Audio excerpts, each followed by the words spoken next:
अस्सलाम वालेकुम, आप देख रहे हैं MM5 न्यूज। आज हम आपको कुछ दिलचस्प मालूमात देने जा रहे हैं। इससे पहले अगर आपने हमारा चैनल सब्सक्राइब नहीं किया तो जल्दी से कर लें, घंटी के बटन को प्रेस करना ना भूलें। एलन मस्क ने दुनिया को चैलेंज किया है कि अगर कोई टेस्ला कंपनी की कार को हैक कर देगा उसे मैं खुद 70 करोड़ रुपए दूंगा।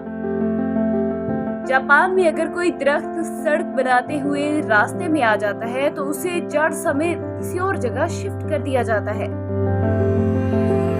नॉर्वे में जेल के कैदियों को इंटरनेट तक की सहूलत दी जाती है। इंसान की एक आंख का वजन 7.5 ग्राम होता है। भारत में हर 9 शादियों में से एक शादी की तलाक हो जाती है।